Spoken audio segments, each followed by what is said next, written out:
Like always, you can take part in our debate online by logging on to our webpage. That's ndtv.com/buckstops here. Voting is now open on the debate of the evening. Also, if you prefer, you can tweet your comments on all our major debates tonight. My Twitter handles @bdutt. Let's get started with our top story this evening. It was a day meant to mark 25 years of the Bahujan Samaj Party. And not for the first time, Mayawati embraced controversy by being filmed with 1,000 rupee notes garland strung around her neck. The BSP denied the charges made by the opposition, which asked her to explain who's footing the bill for this extravaganza.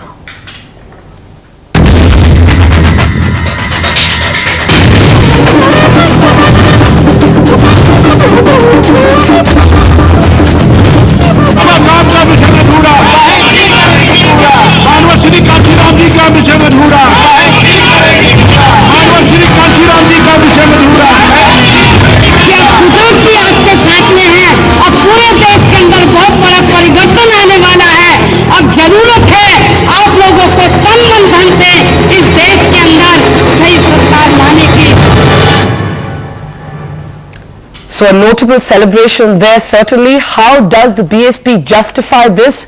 Those garlands made up of money that the opposition is alleging adds up to several crores. Let's go straight across to BSP MLA from Rampur, Nawab Kazim Ali Khan. Kazim Saab, you've seen the images that all of us have seen across the country. Do you not believe that this is, in a sense, an indefensible display of money and muscle power? Well, I think it's just being misquoted, and it's the people, if they want to give any gifts to their leader, it should be the person who's giving the gift should be asked this question, you know. And one should not presume that the chief minister wanted it to be done. But you haven't answered my question. Are you saying that the notes used in that garland, the pictures that we can see, if we can bring up those pictures again, are you saying that those notes are not true notes, genuine notes? Well, you know, I was not really on the stage, so what I saw was what was shown on TV, and I think it's a presumption to. I mean, I'm not the right person to say whether they were true notes or they were fake notes. I'm not in a position to say that. But it is like, since it was such a remarkable day, and especially for the BSP, it was a very important day. So it was out of enthusiasm and probably love for the party that some people decided to give these gifts to the chief minister. But Kazim Saab, you call them gifts given from the enthusiasm of the supporters, but many people believe this is taxpayers' money, and that's the question. 200 crore rupees were spent, an estimated 200 crores on the extravaganza today. Who's footing the bill? These are just assumptions. Where are the right statistics or where are the right figures to prove that they were 200 crores? Okay, so can you share the estimated cost with us and tell us who's footing the bill? I cannot share the estimated cost because I was not there when the arrangements were done. So I think unless you have the right figures, you can, why 200 crores? Presumptions can be made for 1,000 crores as well. It's just a matter of numbers. So unless there are there's a correct proof that this amount of money was spent, everything else is baseless at this point, I think. But on principle, do you believe that when it comes to marking the anniversary of a political party, government funds should be used to finance that A? And do you believe it's sending out the right message for people across the country to be seeing that garland of money? Well, let me say, as far as garland with money is concerned, even if you go to a village, poor people will put garlands with, say, 10 rupee notes or 20 rupee notes or 50 rupee notes on you, you know. So I think it's something, a tradition which is going on in this country. Of course, since it was such a big day, and it's not even sure whether it was one person who presented that garland or whether there were like 50 people or 100 industrialists or 50 industrialists who presented it. So one can't really say what exactly was there behind that. But I think the chief minister is just trying to be, the media and the opposition is just trying to single her out. No matter what she does, everything is always pointed at in her direction. I mean, there were 1,000 rupee notes displayed in the Lok Sabha in front of the speaker, and what was done with the members of parliament then? Nothing happened after that. But Kazim, those notes in the cash for vote confidence motion that you refer to were in the context of a political scam. Are you saying that we should see this also in the context of a political scam? I'm not comparing the two, but I'm just saying that these instances have occurred in the past, and every political party has a rally. All political parties have rallies to commemorate 50 years of their existence or 100 years of their existence, and the rallies, of course, are held in a different way.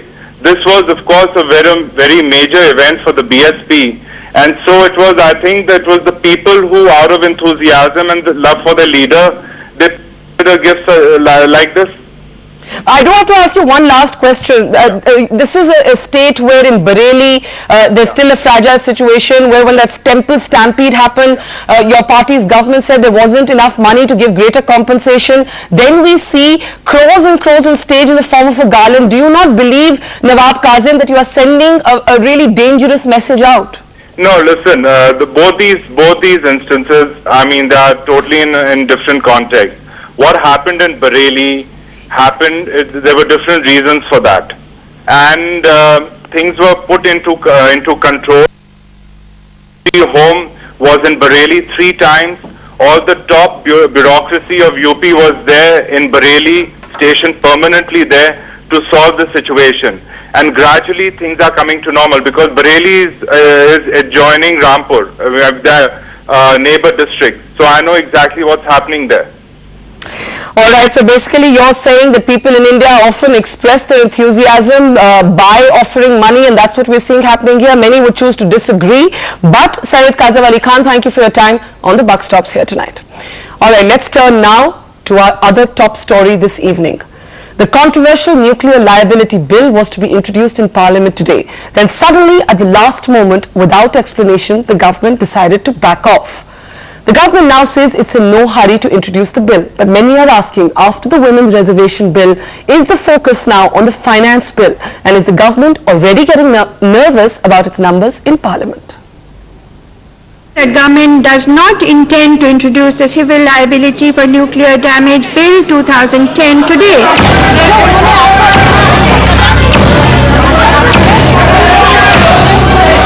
Parliament a political battleground again.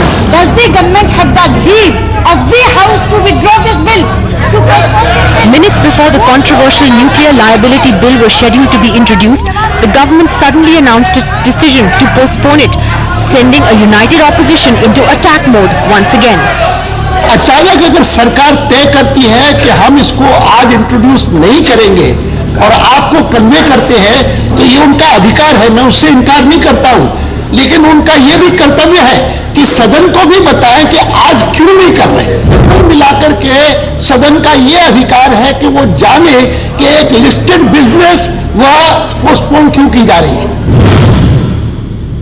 By 10:30 this morning, there were at least 15 objections to the nuclear liability bill before the Lok Sabha Speaker. The government, sensing the mood of the opposition, decided to formally write to the Speaker and defer the bill. Especially after the women's reservation bill, they realized that the finance bill needs to be passed before the nuclear liability bill is tabled. No, you can't dictate things to me. No. So what makes the bill so politically volatile? Some opponents say the bill will take India back to the days of the Bhopal gas tragedy, where a horrific gas leak that killed thousands still allowed Union Carbide to get away lightly. At the heart of the controversy is a fundamental question. What happens if there's a nuclear accident? At the moment, India has no law that pins liability or even offers insurance. Now, several nuclear reactors are in the pipeline, including one coming up this year, and India needs a liability regime. The strongest criticism is that foreign suppliers will not be liable at all if there's an accident. Only the operator is liable. The bill caps the liability of the operator at 500 crore rupees, which critics say is too low. Any damages beyond the 500 crores will be paid for by the government, which will pay up to 2100 crores in total compensation. In other words, the taxpayer will pay. Another controversial clause is that no compensation can be claimed after 10 years have lapsed after an accident. And the opposition's criticism is that this bill is being pushed through under American pressure since US companies which are about to start nuclear projects worth billions don't want to face a lawsuit. The government, however, says we don't even have a nuclear liability regime, and that is what is needed. There is no question of American pressure. Any supplier who wants to come and supply equipment to an operator, which is Government of India, will like to make sure that there is no liability falling on a supplier. This bill is a key step in operationalizing the Indo-US nuclear deal. The Prime Minister was hoping that this loose end in the deal could have been ironed out before his trip to Washington next month for the nuclear summit. But now he's clearly pushing for this bill to go through at least before Mr. Obama's visit to India later this year. But the government has its task cut out. The opposition to this bill remains very strong. In New Delhi with Sunil Prabhu, Nidhi Razdan for NDTV. So is the government developing cold feet about the nuclear liability bill? Is the nuclear liability bill becoming a political liability for the government in more ways than one? Let's get straight into our debate. Let me start with Abhishek Singhvi. Mr. Singhvi, a very curious question and one legitimately raised by the opposition today. If the government planned to introduce the bill, what happened at the last moment? Why did you suddenly develop cold feet? Well, I totally disagree there is any case of cold feet, or as some others put it, linked to the Women's Reservation Bill. The timing, the manner of introduction of a bill, the postponement of introduction of a bill is a common practice, or at least not an uncommon practice in Parliament. It is done frequently. Now in this case it's entirely possible that certain other inputs, certain other discussions were required, and that's about it. It doesn't mean A, that the government is in any manner less than dead serious about passing this piece of legislation, or B, that we are going to have a completely radically modified version. Yes, any constructive input with constructive suggestions can always be looked at. But Abhishek, that still begs the question that if objections were there, and you've known this for a week, we've all known for a week what the objections of the BJP and the left are, why was the bill scheduled for this morning? No, as I said, the practice of scheduling a bill, the scheduling of a bill is done a little earlier. Scheduling of a bill and not necessarily introducing it are two different things. It could be for 100 reasons. I mean, in this case, it is entirely possible that within our own system, we wanted more discussions. And since it had already been listed, the correct way to do it is simply postpone it. It's not been withdrawn, it's not been given up, and I think it may lead to a more easy, more informed discussion and a more solid backing if all aspects of it are discussed, if somebody has raised legitimate questions. Okay, some would say it's bad flow management again, but I'll come back to you on that. Let me go across to Yashwant Sinha now. Yashwant Sinha, the BJP and the left did not want this bill to be introduced in its present form. Now that's exactly what the government has done. You're still criticizing them.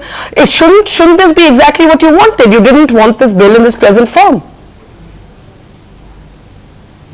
We did not create any fuss about the bill not being introduced. In fact, we regarded this as our victory, that we raised objections to the introduction of the bill and the government beat a hasty retreat and decided to postpone that introduction. The only thing that we wanted the government to do was to explain to the House why they were withdrawing the bill, because once a bill is listed, any business is listed in the order paper of the House and any change takes place, then it's the government's responsibility to take the House into confidence and say why they are doing what they are doing. This was a short point that Mr. Advani made, to which the government responded by saying that we are not obliged to give the reasons, while let me tell you that privately they had come to us and told us what the reasons were. All right, privately they had come to you and told you what the reasons were. We wish you could share that private conversation. Yashwant Sinha, if I may come to you and then come to Soli Surabji after that. On the provisions of the bill itself, what is the precise objection? Because the government is arguing that currently, actually, if there were to be a nuclear accident, there is no insurance at all, that there is no liability at all, and with this bill, it is trying to fix some liability, and the liability it has fixed actually compares with international standards. You see, all the nuclear installations today are either in the public sector, 100% controlled by the government like the Nuclear Power Corporation, or they are run departmentally by the government itself. Now, I know this, that the government does not insure its motor vehicles. Why doesn't the government insure its motor vehicles?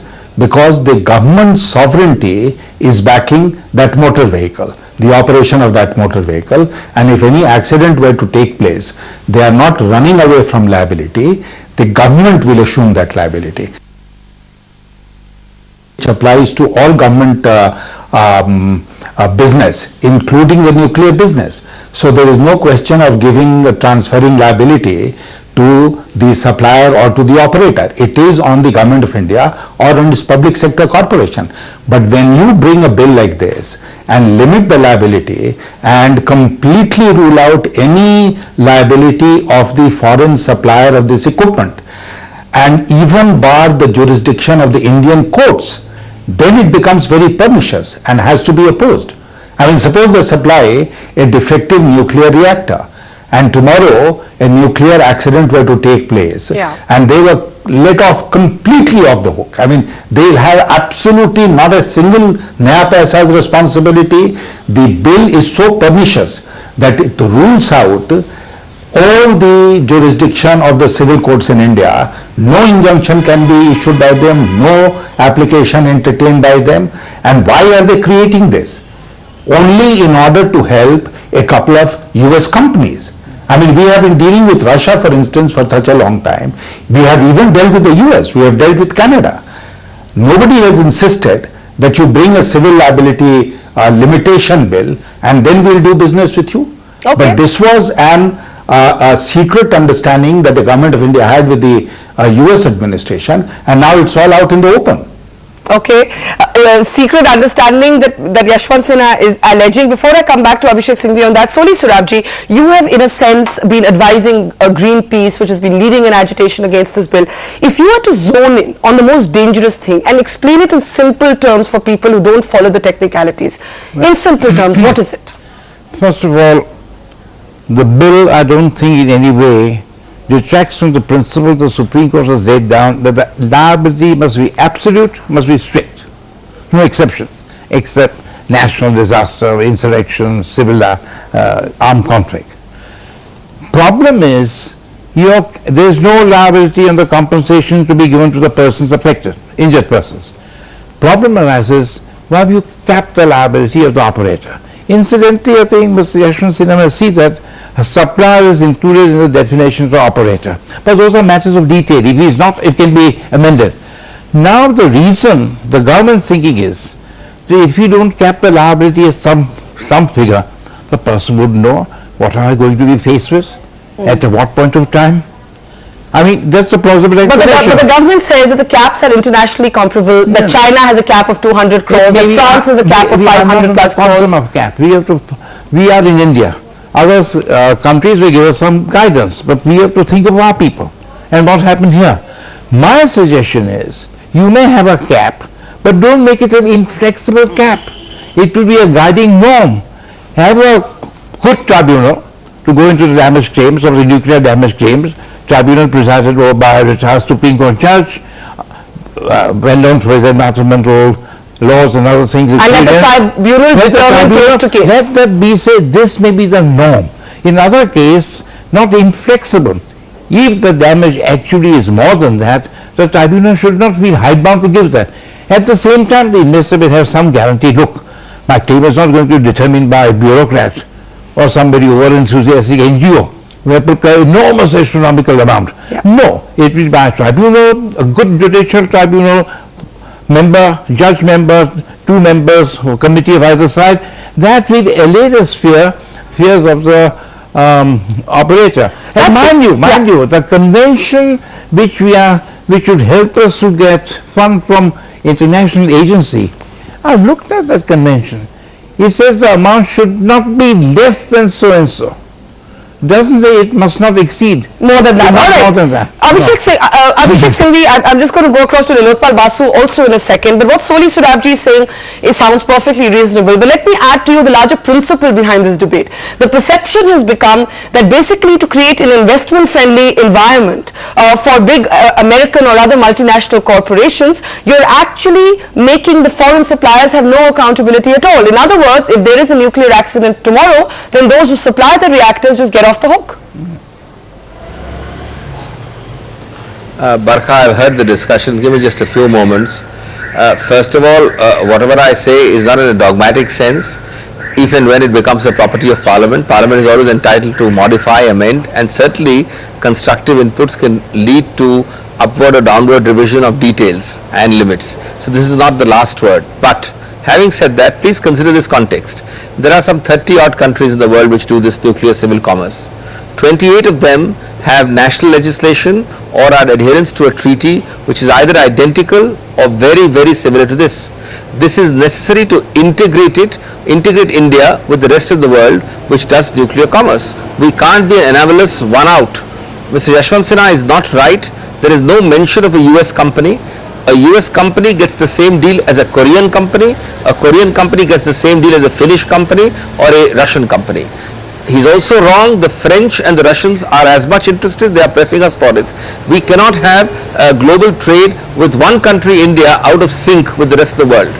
I repeat, no special exemption, no special privilege for the United in the States. draft bill is contained, which is special, away or different. Certainly you are right, not for the United States, but there is no other exemption or privilege which is radically different from that found in each of the 28 out of the 30 countries which do nuclear commerce in the world. Okay, let me now 1 minute more. Yeah. I can understand that 500 crores for the private operator and 1500 crores odd for the government can be revised this way or that way. Nobody is dogmatic about it.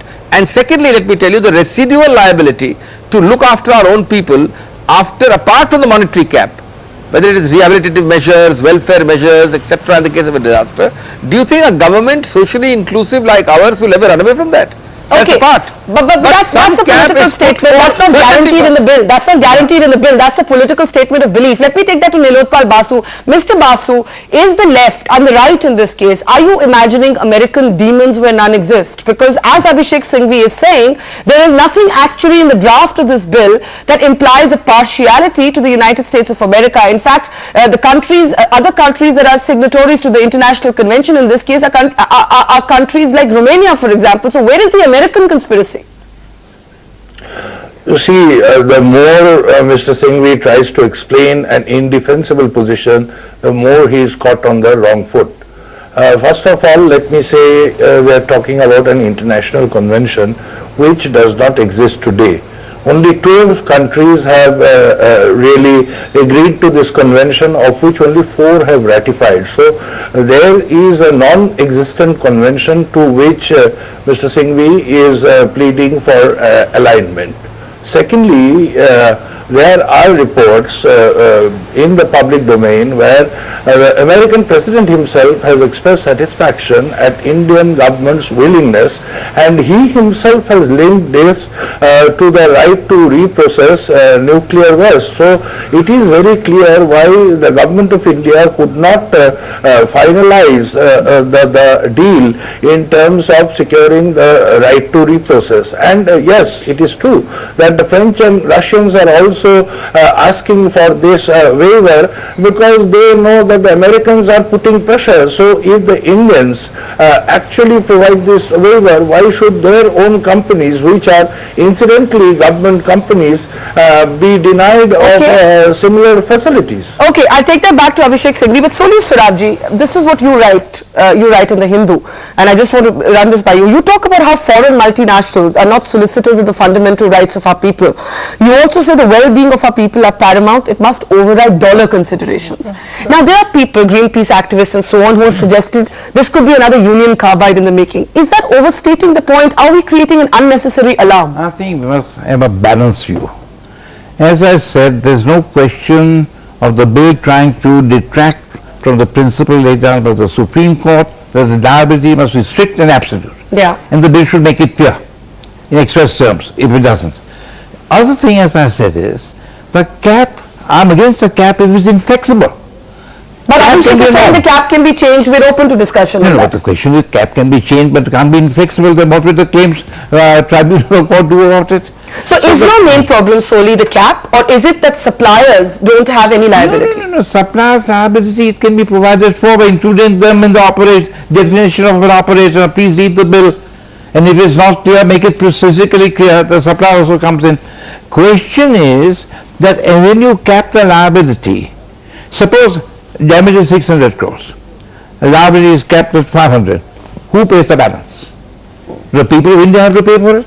Or is there any other way by acceding to any other convention where we can get that funding from an international agency? Okay, that's a good question you raised. Let me go, before I go back to Abhishek Singhvi, to Pallav Bagla, my colleague who's been tracking this story. Pallav, if you had to identify one area of concern that you see in this bill, that God forbid, if tomorrow there were a nuclear accident, what does this bill not tell us in terms of liability? Does it put the onus squarely, for example, on the taxpayer? That is another question that's been raised. Well, what this bill does and what has not been spoken about till now is, if there is an accident in America, then the Indian taxpayer will be liable to pay compensation to Americans. That is a very, very formidable challenge for us to face. More importantly, and for the bill, literally the Indian companies are demanding it. It's not the French, not the Russians. The nuclear park operation wants it. Remember, a lot of the industry which is developing components for the Indian reactors are Indian companies, L&T, Walchand Nagar. These are companies which will need some kind of protection. Yes, so there are many ways for looking at it. Pallav, if I can interrupt you, you said something very interesting. You said if there is an accident in the United States of America, India would have to pay. But that would only be if we actually signed up for the convention, to which I think only 4 countries have signed up so far. The bill per se doesn't make us liable to do that. Yeah, but the bill is an enabling domestic legislation for India to sign the Convention on Supplementary Compensation for Nuclear Damage. Yeah. It's an enabling legislation. If you don't have it, you can't go and sign it. So when that comes in and kicks in, if something goes wrong in America, the insurance cover which is there, a collective insurance which has been taken by the countries which are signatory to this, India will have to pay. But okay. There is a mathematical formula to it. It is dependent on the size of your nuclear installations, the GDP and the per capita income. Okay, so I think you're making a point that some of us had overlooked, that this is, you believe, heading towards signing this international convention in which we create an international kitty of funds in which the Indian taxpayer Abhishek Singhvi is effectively paying for nuclear accidents elsewhere in the world. Why should we be doing that? That's correct. Barkha, the devil lies in the details. We have to look into it in some detail. But let me make some few quick points. We have to not confuse between national legislation and international treaty. At the moment, we are discussing only national legislation. This national legislation will apply as any statute in India does within India. Now, thereafter, we have a next step of signing and acceding to a convention which has not been taken. That may or may not happen. It may happen in a completely modified form. We may sign a convention with specific reservations. So there is by no means at all the case that we are automatically part of a convention when we pass our domestic legislation, which will make us liable for US actions. We could well have a reservation, and I see absolutely no reason to be apprehensive in that regard. We haven't even discussed it. We haven't signed anything like that. Okay. We are not proposing anything like that at the moment. Number 2, on the cap issue, 3 or 2 principles are basic in globally every domestic legislation in other country and broadly in the 2 international conventions of Paris and Vienna. 1, that the liability of the operator is strict and absolute, subject to these exceptions of natural disaster or insurrection. 2, that there is a cap on the operator. So the paradigm of a cap is global. If 20 out of 30 countries are following it, tell me a good reason why we should not. Okay. Number 3, when there was a similar settlement in Bhopal, an act of parliament was passed upholding that settlement and saying all rights apart from that settlement, all rights of individuals affected, are extinguished. That act was challenged vehemently and upheld by the Indian Supreme Court. In other words, an act of parliament. But that's a settlement that many would have questioned over, as Soli is saying. I mean, Soli, go ahead and respond to that. Of course, we challenge a settlement. I mean, that's not settlement that left many with any sense of satisfaction. So that's hardly an example to be given. I'm sorry, but he says he's right. There are other countries which have caps, this number. We have to work out our salvation according to our own needs, own problems. So that's why I say have a cap, but don't make it mandatory inflexible. Cap is to give some assurance there will be some astronomical amount, or no one otherwise develop it. We require development. Nuclear technology will help us generate. So your essential problem with it is making the cap a rigid, immovable figure, but you also question this parallel with the Union Carbide settlement, in which ironically actually more money was claimed by the government of India than currently the cap in this bill offers. Nilotpal Basu, politically, Nilotpal Basu, do you now see this bill heading towards a standing committee? I don't know, it depends on the government, it is so opaque, but the point is that right now if General Electric or Westinghouse has to put up a plant in United States, it has to pay a compensation of a liability to the tune of $10.7 billion. That when you compare with the present bill which is being discussed, makes Indian lives 22 times cheaper than an American life. Okay, I'm at the end. I have to close this. Abhishek Singhvi, 10 seconds. Are you open to Soli's suggestion that you need to revisit the issue of a cap, because these are human lives we're talking about, not statistics and balance sheets? I see Soli's point, but I also see an inherent contradiction in the point. A cap and flexibility are two contradictory and self-defeating points. There is no concept of a cap if you have flexibility. The whole idea of a cap is to have a certainty at a certain figure. I can certainly understand a rethink on the quantum of the cap. But not on the concept of cap. Can be drawn higher. Okay. But the concept of a cap and a concept of a flexibility in a cap are two contradictory and self-defeating concepts. All right, we'll have to leave it there. You want to quickly add to that we can, you have to have a cap, is what he's basically saying. But very well. The question is, when I meant by flexibility, is leave it to the tribunal to determine. In other words, no cap, which is binding. He's right in a way. All right. Either way, I think this is a bill that yet again needs to be explained to the people of India. Nobody understands what it's about. Let's not attribute political motives and all that. Let's discuss it on merits. And I think that's what we need to Parliament to be doing. We'll have to leave it there. Soli Surabji, Yashwant Sinha, Abhishek Singhvi, Nilotpal Basu and Pallav Bagla, thank you for your time. On the buck stops here tonight, we'll be taking a quick break.